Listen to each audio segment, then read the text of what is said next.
A filter is a temporary display of information based upon selected criteria. What do I want to filter? Well, I'm assuming that there's some tasks here that have caused my project's end date to slip out from its baseline date.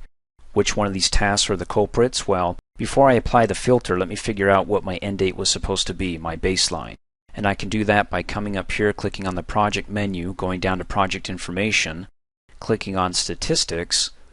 Well, you know, there's a shortcut to get here. Let me close out. You can right click on any one of these toolbars and bring up the tracking.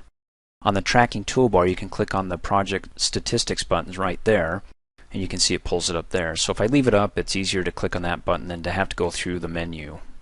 In any case, my current finish date, again, is September the 22nd. My baseline was the 18th. So what happened? Let me go ahead and close out of here.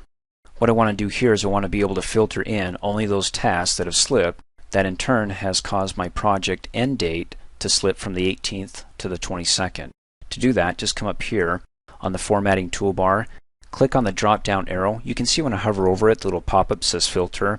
By default, it's displaying all the tasks. When I click on the drop down arrow, I want to come down here and scroll down to slipping tasks. Select it, and it only displays, again, temporarily, because I can change this back to all tasks, all those tasks that are based upon the criteria slipping tasks. So these are all the tasks that have slipped.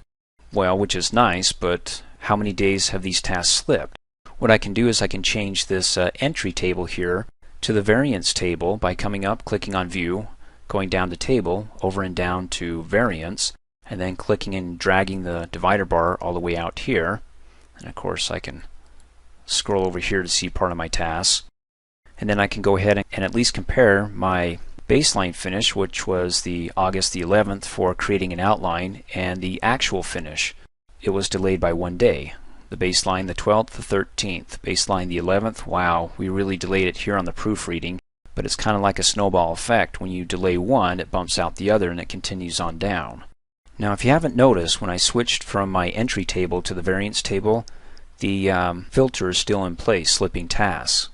Let me go ahead and change it to the tracking Gantt. I'm going to come up here, click on View, go to More Views, scroll down to the bottom here, double click on the tracking Gantt.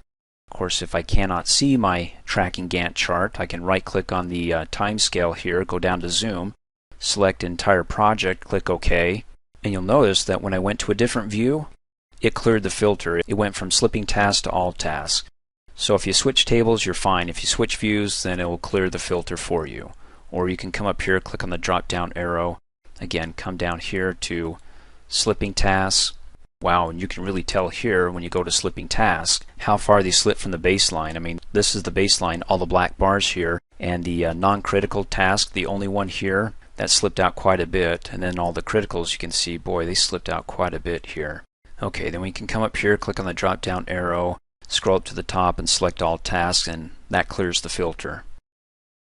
Thanks for watching. Hey, as a quick reminder, if you like my video, please give it a thumbs up. You can also click on me and subscribe to my channel, get notified of the latest videos, and for only $2 a month you can have access to all my Microsoft Office training videos.